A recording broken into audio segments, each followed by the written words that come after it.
தனம் தரும் கல்வி தரும் ஒரு நாளும் தளர்வறியா மனம் தரும் தெய்வ வடிவம் தரும் நெஞ்சில் வஞ்சமில்லா இனம் தரும் அன்பர் என்பவர்க்கே கனம் தரும் பூங்குழலாள் அபிராமி கலை கண்கணே.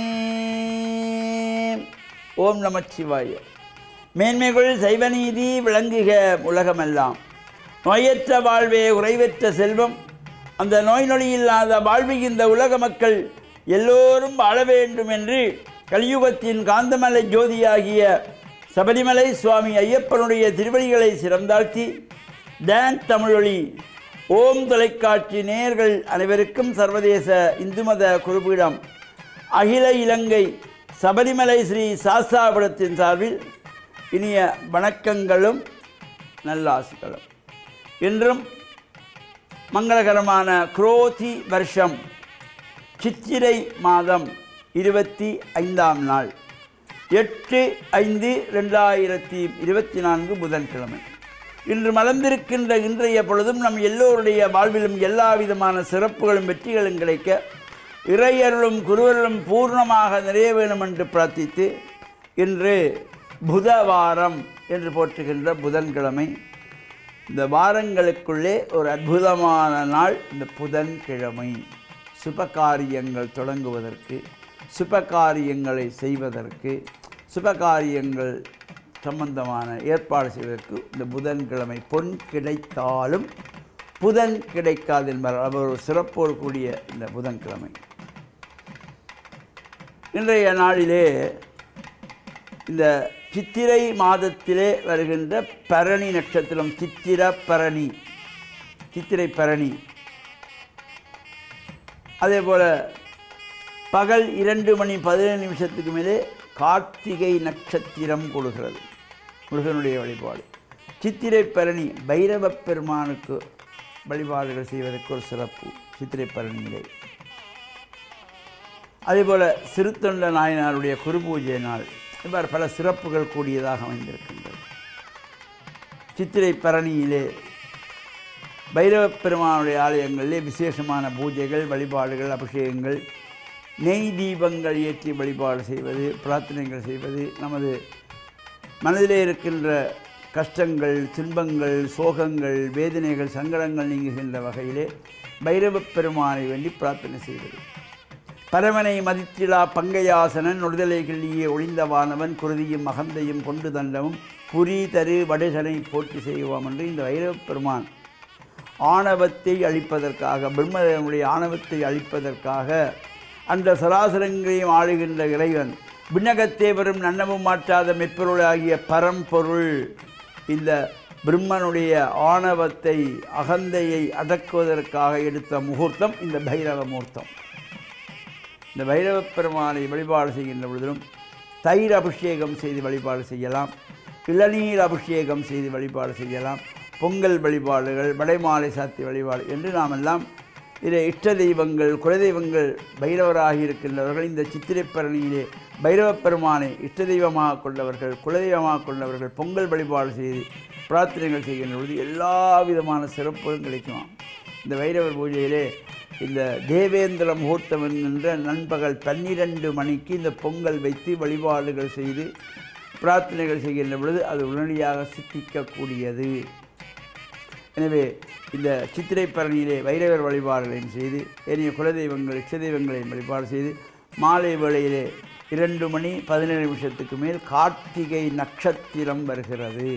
முருகனுடைய வழிபாடுகள், முருகப்பெருமானுடைய வழிபாடுகள், அந்த கார்த்திகை உற்சவங்கள் என்று வந்து இறையருளை பெறுவதோடு சிறு தொண்ட நாயனாருடைய குருபூஜை நாளும் இந்த நாட்களிலே நாமும் சிறப்பான இறை பிரார்த்தனையிலே ஈடுபட்டும் இறையருளை எல்லாம் பூர்ணமாக பெறுகின்ற வகையிலே முருகப்பெருமானுடைய ஆலயங்களில் நடைபெறுகின்ற கார்த்திகை உற்சவத்திலும் ஏனைய ஆலயங்களிலே பைரவ பெருமானுக்கு நடைபெறுகின்ற சித்திரை பரணி வழிபாட்டிலும் கலந்து இறையருளை பூர்ணமாக பெற்று மண்ணில் நல்ல வண்ணம் வாழுகின்ற வகையிலும் நாளைய தினம் கண்டி வத்துகாமம் ஸ்ரீ முத்துமாரியம்பாளுடைய வைகாசி விசாக மகோத்சவம் கொடியேற்றத்தோடு ஆரம்பமாக இருக்கின்றது. இன்றைய தினம் பூர்வாங்க கிரியைகள் நடைபெற்று கொண்டிருக்கின்றது. இன்று ஆரம்பமாகி நாளைய தினம் துவஜாரோகணம் என்கின்றதாகிய கொடியேற்று உற்சவத்தோடு வைகாசி விசாகத்தன்று 5 ரதங்கள் பஞ்ச ரத பவனி உற்சவமும் மறுநாள் பௌர்ணமியிலே தீர்த்த உற்சவம் நடைபெறுவதற்கு திருவள்ளுவர் கூட்டியிருக்கின்றது. எல்லோருக்கும் எல்லா விதமான சிறப்புகளும் கிடைக்க வேண்டும் என்று பிரார்த்தித்து டான் தமிழொலி ஓம் தொலைக்காட்சி நேயர்கள் அனைவருக்கும் சர்வதேச இந்து மத குருகுலம் அகில இலங்கை சபரிமலை ஸ்ரீ சாஸ்தாபுரத்தின் சார்பில் நல்லாசிகளை கூறிக்கொள்வதில் மனமகிழ்வு கொள்கிறோம். சர்வே ஜனாக சுகினோ பவந்து சமஸ்த சன்மங்களானி சுபம்.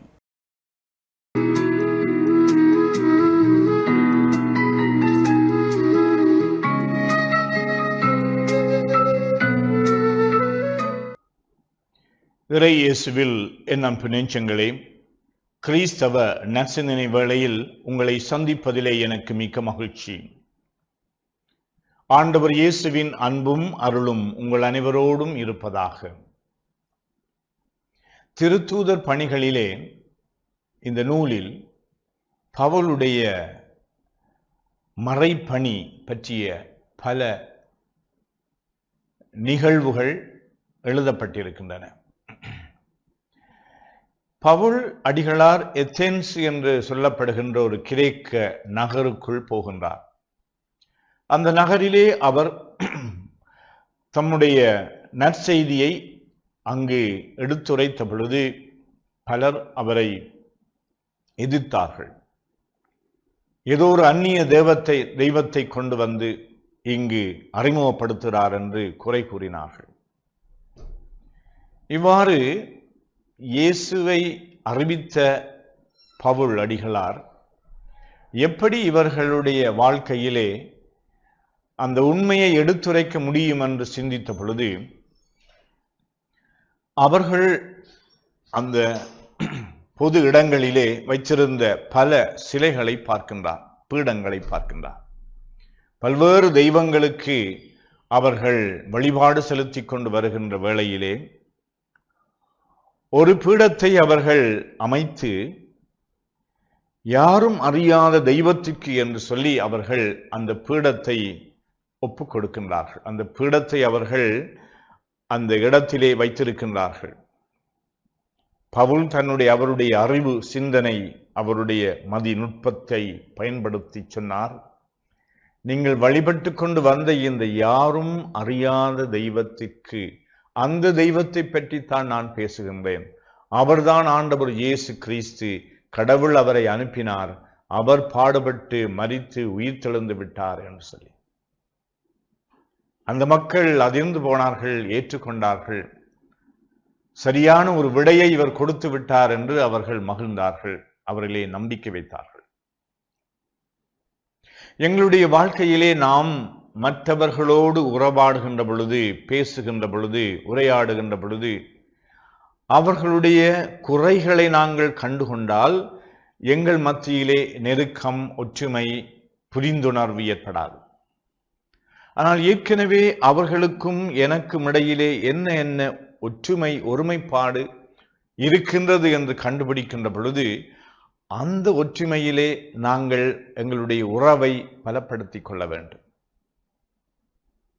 அவர்களுடைய விருப்பும் எங்களுடைய விருப்பும் எங்கு இணைகின்றதோ, அவர்களுடைய நோக்கமும் எங்களுடைய நோக்கமும் எங்கு இணைகின்றதோ, அவர்களுடைய முயற்சிகளும் எங்களுடைய முயற்சிகளும் எங்கு இணைகின்றதோ, அவர்களுடைய வாழ்க்கையிலே அவர்கள் பெரிதாக மதிக்கின்ற பண்புகளும் எங்களுடைய பண்புகளும் எங்கு ஒன்றாக இணைகின்றதோ அங்கு எங்களுடைய உரையாடலை நாங்கள் ஆரம்பிக்க வேண்டும். பவுல் அடிகளார் தன்னுடைய மறைப்பணியிலே இத்தகைய அணுகுமுறையை பயன்படுத்தினார். நாங்கள் பலதரப்பட்ட சமய சமூக பிரிவினைகள் மத்தியிலே நாங்கள் வாழ்ந்து கொண்டிருக்கின்றோம். பல்லினங்களாக நாங்கள் வாழ்ந்து கொண்டிருக்கின்றோம்.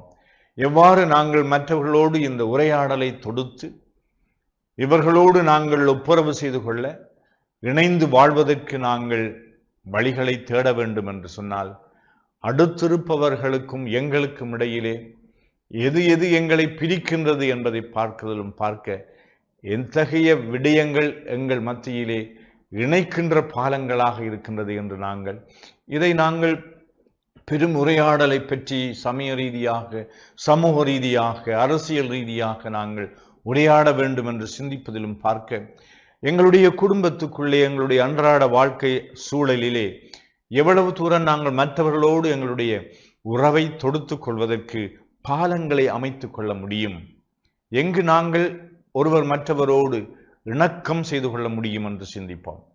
இவ்வாறு இந்த பவுல் அடிகளாருடைய அணுகுமுறையை நாங்களும் எங்களுடைய உரையாடல்களிலே சமூகத்திலே இருக்கின்ற ஏனைய சகோதர சகோதரிகளோடு எப்படி நாங்கள் உரையாட முடியும், உறவாட முடியும், எங்களுடைய ஒற்றுமையை பலப்படுத்த முடியும், எங்களிடம் இருக்கின்ற பிரிவினைகளை நாங்கள் அகற்ற முடியும் என்று சிந்திப்போம்.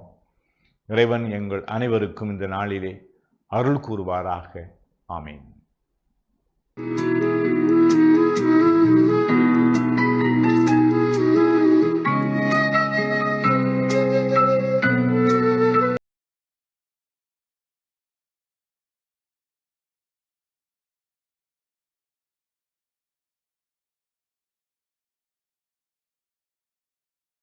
ஆலமீன். வஸ்ஸலாத்து வஸ்ஸலாமு அலா முஹம்மதின் ஸல்லல்லாஹு அலைஹி வஸல்லம் வஅலா ஆலிஹி வஸஹ்பிஹி அஜ்மஈன். அம்மா பாத். அன்புள்ள நேயர்களே, சகோதரர்களே, இன்றைய காலை பொழுதிலே உங்களை சந்திப்பதிலே நான் மகிழ்ச்சி அடைகின்றேன். இன்றைய நாளையிலே நான் உங்களுக்கு சொல்ல விரும்புகின்ற நல்ல செய்தி என்னவென்று சொன்னால், பெற்றோர்கள் தமது பிள்ளைகளை நேரான வழியிலே வளர்த்தெடுக்கின்ற முயற்சியிலே அவர்கள் ஈடுபட வேண்டும். பிள்ளைகளுக்கு நல்ல பண்பாடுகளை அவர்கள் சொல்லிக் கொடுக்க வேண்டும்.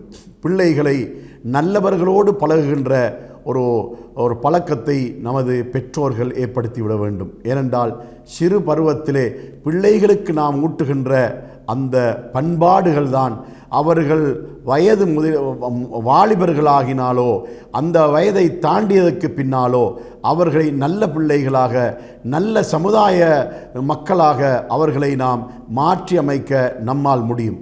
அதனால் நமது பிள்ளைகளுக்கு எப்பொழுதும் நாம் நல்ல பண்புகளை நாம் உருவாக்க வேண்டும், நல்ல பழக்க வழக்கங்களை நாம் எப்பொழுதும் உருவாக்க வேண்டும். எப்பொழுதும் பிள்ளைகளுக்கு பெற்றோர்கள் முன்மாதிரியானவர்களாக இருக்க வேண்டும். பிள்ளைகளுக்கு நாம் எதை கூடாது என்று தடுக்கின்றோமோ அதை பெற்றோர்கள் செய்கின்றவர்களாக ஒருபோதும் இருக்கக்கூடாது. பெற்றோர்கள் ஒரு பிழையை செய்து கொண்டு அதே பிழையை பிள்ளைகள் செய்யக்கூடாது என்று தடுக்கின்ற பெற்றோர்களாக ஒருபோதும் இருக்கக்கூடாது. இறைவன் திருமறை குர்ஆனிலே சொல்கிறான், யா அய்யுஹல்லதீன ஆமனு லிம தகூலூன மா லா தஃஅலூன். மூமின்களே, விசுவாசிகளே, நீங்கள் செய்யாததை எதற்காக பிறருக்கு கட்டளையிடுகின்றீர்கள், பிறருக்கு சொல்லுகிறீர்கள் என்று இறைவன் நம்மை பார்த்து கேட்கின்றான். அதனால் நமது பிள்ளைகளுக்கு நாம் சொல்லுகின்ற நமது செய்திகள் எல்லாம் நாம் செய்யக்கூடிய நல்லவைகளை மட்டுமே நாம் அவர்களுக்கு சொல்ல வேண்டும். நாம் ஏதாவது தீமைகள் செய்து கொண்டிருந்தால் அதே தீமைகளிலிருந்து பிள்ளைகளை தடுக்க வேண்டும் என்ற அந்த எண்ணம் நமக்கு இருக்குமாயிருந்தால் முதலாக நாம் செய்ய வேண்டிய காரியம் அந்த தீமைகளை நாம் விட வேண்டும். அதை விட்டுவிட்டு பிள்ளைகளுக்கும் அந்த தீமையை விடுமாறு சொல்ல வேண்டும். அதற்கு ஒரு உதாரணம் சொல்லலாம்.